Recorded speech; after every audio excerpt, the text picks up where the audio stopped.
যাদের মাথায় প্রচুর পরিমাণে চুল উঠে যাচ্ছে তারাই একমাত্র জানে যে চুল ওঠার সমস্যাটা কত বড় সমস্যা।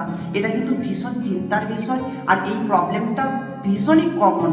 প্রত্যেকেই আমার অনেক বন্ধুরাই বলে থাকে যে চুল প্রচুর পরিমাণে উঠে যাচ্ছে, এই সমস্যার সমাধান কী করে হতে পারে। চুল উঠে না এমন কিন্তু মানুষ নেই। আমার নিজস্বভাবে আমি বলছি, আমারও কিন্তু চুল উঠে যায়, তবে একটা বয়সের পরে চুল তো উঠবেই। কিন্তু চুল ওঠার সমস্যা যদি বেশি পরিমাণ হয়ে যায় সেখানে কিন্তু ভীষণই চিন্তার বিষয়। সব থেকে বড় সমস্যাটা হয় আমরা কেমিক্যাল যুক্ত শ্যাম্পু ব্যবহার করে থাকি, কিংবা তেল বাজার থেকে কিন্তু বিভিন্ন রকমের প্রোডাক্টস নিয়ে এসে ব্যবহার করি, যেই কেমিক্যালগুলো আমাদের চুলের জন্য অত্যন্ত ক্ষতি করে। অনেকে হেয়ার টাই ব্যবহার করে থাকেন, সেটাও চুলের ক্ষতি করে থাকে। আর সেই কারণে ভীষণ পরিমাণে চুল উঠে যায় এবং চুলগুলো রুক্ষ সূক্ষ্ম হয়ে যায়। এর কি তাহলে সমস্যার সমাধান নেই? নিশ্চয়ই সমস্যার সমাধান আছে। প্রাকৃতিক উপাদানের উপরে যারা বিশ্বাস করে তারা কিন্তু এই সমস্যার সমাধান পেয়ে যেতে পারে। আমাদের রান্নাঘরে কিন্তু অনেক কিছু জিনিস থাকে, সেগুলো ব্যবহার করলে চুল ওঠার সমস্যা দূর হয়ে যাবে অটোমেটিক্যালি, কিন্তু অনেকেই জানে না ব্যবহার। খুব সহজেই এই জিনিসগুলো ব্যবহার করা যায়। আর আমি আমার চ্যানেলে কিন্তু খুব সহজ পদ্ধতিতে রেমেডিগুলো দেখিয়ে থাকি, যেটা প্রত্যেকেই পারবে তৈরি করতে। এই ছোট ছোট বিষয়গুলো যদি আপনারা একটু ফলো করেন তাহলে কিন্তু এই সমস্যা একদমই থাকবে না, আমি গ্যারেন্টি দিয়ে বলতে পারি। আর যদি বেশি পরিমাণে চুল উঠে সেটা ধীরে ধীরে কমে যাবে। আর যাদের অল্প পরিমাণে চুল ঝরছে তাদের চুল উঠাও কিন্তু একদমই বন্ধ হয়ে যাবে। আর অনেকে দেখবেন চুলটা একদম ড্রাইনেস দেখায়, সফট থাকে না, সিল্কি ভাব থাকে না, আর কম বয়সে চুল পেকে যায়। এই সমস্যাগুলো অনেকেরই হয়ে থাকে। এই আজকে যে বাড়িতে থাকা জিনিসগুলো দিয়ে আমি রেমেডিটা দেখাবো, এটা আপনার চুলের মধ্যে সফটনেস তো নিয়ে আসবে, সিল্কি ভাব নিয়ে আসবে, সাথে সাথে চুল ওঠার সমস্যাও দূর হয়ে যাবে। আর অল্প বয়সে যদি চুল পেকে থাকে সেই সমস্যাটাও বোধ হয়ে যাবে। আমরা প্রত্যেকে কিন্তু শ্যাম্পু ব্যবহার করে থাকি সপ্তাহে 2 দিন। আর এই সপ্তাহে 2 দিন শ্যাম্পু করাটাকে আপনি যদি একটু অন্য পদ্ধতিতে ব্যবহার করেন তাহলে আপনার সমস্যা দূর হয়ে যাবে। আপনি যেই শ্যাম্পুটাই ব্যবহার করেন সেটাকেই ব্যবহার করবেন, কিন্তু একটু অন্য পদ্ধতিতে ব্যবহার করবেন। সেটা কি পদ্ধতিতে ব্যবহার করবেন সেটাই আজকে আমি দেখাতে চলেছি। নমস্কার বন্ধুরা, আমি মহুয়া, আপনারা আছেন কল্যাণী মায়ের রূপকথা চ্যানেলে। প্রত্যেককে আরও একবার স্বাগত জানিয়ে আর আমার ভালোবাসা জানিয়ে আবারও দেখাতে চলেছি আপনাদেরই জন্য একটা উপকারী রেমেডি। আর এটা কিন্তু দারুণ কাজ করে, আমি নিজেই ব্যবহার করি, তার জন্যই কিন্তু এতটা গ্যারেন্টি দিয়ে বলছি যে এটা ভীষণভাবেই কাজ করে। একবার ব্যবহার করবেন, একবারেই রেজাল্ট পাবেন। তাহলে আজকে রেমেডিটা কি বানাতে চলেছি সেটা আগে আমি আপনাদের দেখিয়ে দিচ্ছি, আর বানাতে বানাতেই এর উপকারী গুণগুলো কিন্তু বলতে থাকবো। আজকে যে শুধু শ্যাম্পুর যে রেমেডিটা দেখাবো সেটা না, তার সাথে সাথে একটা টোনারও বানিয়ে দেখাবো। সেই টোনারটাও কিন্তু দারুণ কাজ করবে আপনার চুলের উপর। আর এই টোনারটা আপনি রোজই ব্যবহার করবেন। আর শ্যাম্পু যেটা বানিয়ে দেখাবো এটা প্রত্যেকেই ব্যবহার করবে, বাড়িতে বাচ্চা থেকে বুড়ো প্রত্যেকেই ব্যবহার করতে পারবে। আর এটা একটা সাধারণ জিনিস দিয়েই বানাবো। আজকেও লবঙ্গ দিয়েই কিন্তু চুলে যত্ন নিতে চলেছি। এর আগে আমি কিন্তু ভিডিওতে দেখিয়েছি যে ত্বকের যত্নে কিভাবে লবঙ্গ ব্যবহার হয়, আর সেটাও আপনারা চাইলে ওখানে দেখে নিতে পারেন আমার চ্যানেলে গিয়ে। আর আজকে লবঙ্গ কতখানি চুলের জন্য উপকারী সেটাও আপনারা দেখতে চলেছেন। তাহলে আর দেরি করছি না, লবঙ্গ দিয়ে কিভাবে এই রেমেডিগুলো বানিয়ে নিচ্ছি সবার আগেই দেখিয়ে দিচ্ছি। আজকে মেন যে ইনগ্রেডিয়েন্টস সেটা কিন্তু লবঙ্গ আর চা পাতি। সবার প্রথমে যেটা করতে হবে, একটা আমি কাচের বাটি নিয়েছি, সেই বাটিতে 1 চামচ চা পাতি দিয়ে দিয়েছি। আর যে শ্যাম্পুটা আমি ব্যবহার করি সেই শ্যাম্পুটাই 1 চামচ এখানে দিয়ে দিলাম, আর এটাকে মিশিয়ে রেখে দিচ্ছি। এই যে চা আমরা প্রত্যেকদিন খেয়ে থাকি, সেই চায়ের মধ্যে যে কতখানি উপকারী গুণ রয়েছে সেটা কিন্তু অনেকেই জানেন না।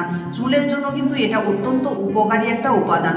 এই চায়ের মধ্যে থাকে প্রচুর পরিমাণে অ্যান্টিঅক্সিডেন্ট, ক্যাফেইন এবং ট্যানিন, যেটা আমাদের চুলের গোড়াকে মজবুত করে এবং চুলকে দ্রুত বাড়তে সাহায্য করে এবং চুলের মধ্যে ড্যান্ড্রফ আসতে দেয় না। আর তার সাথে সাথে এটা কিন্তু ন্যাচারালভাবে চুলকে কালার দিতে সাহায্য করে এবং চুলকে কন্ডিশনিংও করে দেয় এই চা পাতি। যতক্ষণ এই চা পাতিটাকে ভিজিয়ে রেখেছি তারপরে আমি আরেকটা জিনিস রেডি করে নিচ্ছি। এবার আমি গ্যাসের উপরে একটা সসপ্যান বসিয়ে দিয়েছি, আর তাতে দিয়ে দিলাম 1 কাপ মতো জল। আর এতেই দিয়ে দিচ্ছি আমি 1/2 চামচ মতো মেথি।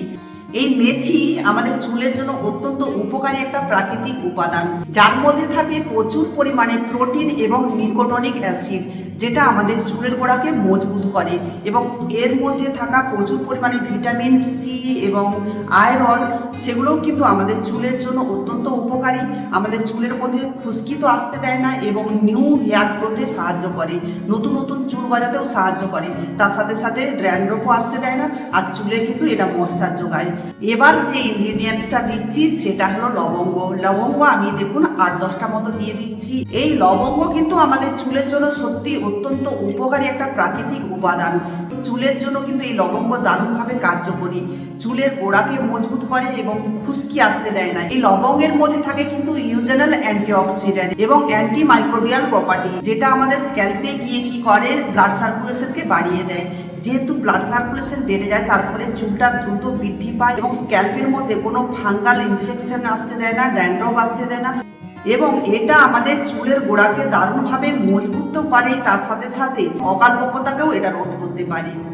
এরপরে যেটা দিয়ে দিচ্ছি এখানে 2টো তেজপাতা। এই তেজপাতাও কিন্তু চুলের জন্য অত্যন্ত উপকারী। এর মধ্যেও থাকে অ্যান্টিঅক্সিডেন্ট এবং অ্যান্টিব্যাকটেরিয়াল প্রপার্টি, যেটা চুলের মধ্যে কোনো রকমের খুশকি আসতে দেয় না এবং চুলের অকালপক্বতাও দূর করে এবং চুল পড়াও বন্ধ করে এবং চুলকে বৃদ্ধি হতেও এটা সাহায্য করে।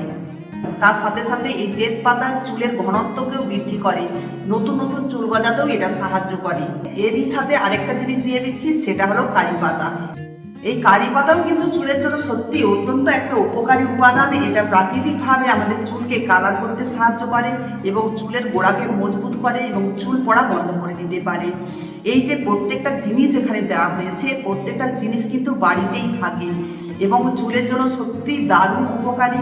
আমরা কিচেনে যখন রান্না করি, রান্না করতে করতে যদি এই কাজটা করে নিই, তারপর এর সাথে শ্যাম্পু বানিয়ে ব্যবহার করি, তাহলে তো এই সমস্যাগুলো চলে যায়। আমরা প্রত্যেকেই শুধু বলি চুল উঠে যাচ্ছে, কিন্তু সামান্য কাজটুকু আমরা কিন্তু করি না, কিংবা অনেকে জানেন না, তার জন্য করে উঠতে পারেন না। আজকে যেহেতু জেনে গেলেন যে এটা খুবই উপকারী, এভাবে আপনি কিন্তু বাড়িতে বানিয়ে আপনার যে চুল পড়ার যে সমস্যাগুলো থেকে থাকে সেগুলো রোধ করে নিতে পারেন। এই যে জলটা আমি দেখছেন গ্যাসের উপরে বসিয়ে দিয়েছি, এইটা আস্তে করে আমি বসিয়ে দিয়েছি। গ্যাসের ফ্লেম কিন্তু সিমিতে রেখে ফুটিয়ে নিচ্ছি। 5 থেকে 7 মিনিট মতো ফুটিয়ে নিলেই হবে, এর কালারটা বেরিয়ে যাবে। তারপর ঢাকনা বন্ধ করে এটাকে রেখে দেব। ঠান্ডা হয়ে যাওয়ার পরে তারপরে আমি যেটা করব, এই জলটাকে কিছুটা ছেঁকে নিচ্ছি। প্রথমেই বলেছি যে আমি একটা টোনার ব্যবহার করব, এই টোনারের জন্যই আমি এই জলটা নিয়ে নিচ্ছি। যে জলটা ছেঁকে নিলাম সেটা হলো টোনার। আর এই টোনারটা কিন্তু আপনি চুলের স্ক্যাল্পে প্রত্যেক দিন ব্যবহার করবেন। আর এটা ব্যবহার করার পরে যে শ্যাম্পু দিয়ে ধুয়ে নিতে হবে সেরকম কোনো কথা নেই, প্রত্যেক দিন ব্যবহার করবেন। এটা কিন্তু দারুণ উপকারী চুলের জন্য। চুলটা কিন্তু একদম সফট হয়ে যাবে এবং চুল পড়াও বন্ধ হয়ে যাবে এই টোনারটাও ব্যবহার করলে। এটা রোজ ব্যবহার করার জন্য এটা রেখে দিচ্ছি। আর বাকি যে জলটা থেকে গেল, দেখছি যে জলটা একটু কম দিয়ে ফেলেছিলাম, আমি আবার 1/2 কাপ মতো এখানে জল দিয়ে দিচ্ছি। তারপর আবার এটাকে ফুটিয়ে নিচ্ছি। এবার যেটা আমি দিয়ে দিচ্ছি সেই শ্যাম্পু আর চা পাতি যে মেশানো ছিল সেটা দিয়ে দিলাম। এটা দেওয়ার পরে আমি 2 মিনিট মতো ফুটিয়ে নেব। এখানে আরেকটা কথা বলে রাখি, যারা চুলে একটু কালার চাইছেন, চুলটা একটু ব্রাউন কালার হোক, তারা একটু অল্প করে এখানে কফি পাউডারও দিয়ে দিতে পারেন। আর কফি পাউডারও চুলের জন্য সত্যি দারুণ উপকারী। চুলের গোড়াকে এটাতেও মজবুত করে এবং চুল পড়া বন্ধ করে, তার সাথে সাথে প্রাকৃতিকভাবে চুলকে কালারও করে দেয়। তারপর ফুটিয়ে নেওয়ার পরে এবার গ্যাসটাকে আমি বন্ধ করে দিয়েছি। বন্ধ করার পরে ঢাকনা বন্ধ করে রেখে দিয়েছি। এটা ঠান্ডা হওয়া পর্যন্ত আবার অপেক্ষা করছি। এটা রেখে দেওয়া হচ্ছে কারণ এর উপকারী যে গুণগুলো এই জলের মধ্যে চলে যাবে, তার জন্যই আমি রেখে দিয়েছি। এরপরে ছেঁকে আমি জলটা রেখে দিচ্ছি। আপনারা যদি বাড়িতে বেশি করে এটা বানিয়ে ফেলেন তাহলে রেখে দেবেন আপনারা ফ্রিজে। যতটুকু আপনার চুলের জন্য প্রয়োজন ততটুকু ব্যবহার করলেন। বাকি যদি বেড়ে যায় আপনার এই শ্যাম্পুটা, তাহলে আপনি কি করবেন, এটাকে ফ্রিজে রেখে দেবেন। যখন নেক্সট টাইমে আপনারা শ্যাম্পু করবেন তখন এটাকে ব্যবহার করবেন। আর শ্যাম্পুটা ব্যবহার করার পরে আপনি যখন চুলটা ধুয়ে চলে আসবেন, আপনি নিজেই ফিল করতে পারবেন যে এই শ্যাম্পুটা কতটা কাজ করেছে আপনার চুলের উপর। প্রথমবারেই আপনি দেখতে পাবেন একদম একটা চুলের মধ্যে একটা আলাদা রকমের সফটনেস চলে এসেছে। আর তারপর এটা যদি ধীরে ধীরে ব্যবহার করতেই থাকেন আপনারা, তাহলে আপনারা যে রেজাল্টটা পেতে চাইছেন, যে চুল পড়া বন্ধ হোক বা চুলটা আমার সুন্দর হয়ে যাক, সেটাও কিন্তু হয়ে যাবে। এই শ্যাম্পুটাকে আপনারা সপ্তাহে 2 দিন ব্যবহার করুন। এইভাবে যদি শ্যাম্পুটাকে ব্যবহার করতে থাকেন দেখবেন যে চুলের সমস্ত সমস্যার সমাধান খুব ইজিলি হয়ে গিয়েছে। সহজ পদ্ধতি আপনারা অনেকেই চান, ঘরোয়া পদ্ধতি চান, সহজ পদ্ধতিতে আমি কিন্তু চুলের যত্নটা দেখিয়ে দিলাম। যদি আপনারা এটা ব্যবহার করেন, রেজাল্ট যদি পান, অবশ্যই আমাকে কমেন্ট করে জানাতে আপনারা ভুলবেন না। প্রত্যেকবারের মতোই বলবো, আপনাদের কমেন্টগুলো আমার পড়তে ভীষণই ভালো লাগে। তার সাথে সাথে আমার যে দর্শক বন্ধুরা আছে তারাও কিন্তু এখান থেকে বুঝতে পারে যে এই রেমেডিগুলো কাজ করছে কতখানি, তারাও কিন্তু এখান থেকে অনেকখানি উপকার পায়। তার জন্য আপনারা কিন্তু ব্যবহার যদি করে থাকেন অবশ্যই আমাকে ফিরে এসে জানাবেন কি রেজাল্ট পেলেন। আর এই প্রত্যেকটা জিনিস কিভাবে ব্যবহার করবেন সেটা আমি বলে দিয়েছি। এই টোনারটা কিভাবে ব্যবহার করবেন এটার একটা বিশেষ সাবধানতা আছে।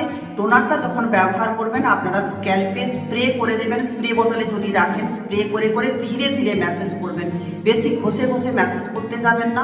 ম্যাসেজ করে দেওয়ার পর চুলটা শুকনো হয়ে যাবে তারপরে বেঁধে নেবেন। চুল শুকনো হওয়ার আগে কিন্তু বাঁধতে যাবেন না। তাই রাতে যদি এটা ব্যবহার করেন তাহলে শুতে যাওয়ার মিনিমাম 1 ঘন্টা আগে এটা ব্যবহার করবেন, যাতে চুলটা ভালোভাবে শুকনো হয়ে যায়। আর যদি বিকেলে ব্যবহার করেন তাতেও চলবে, বা সকালেও যদি ব্যবহার করেন তাতেও চলবে।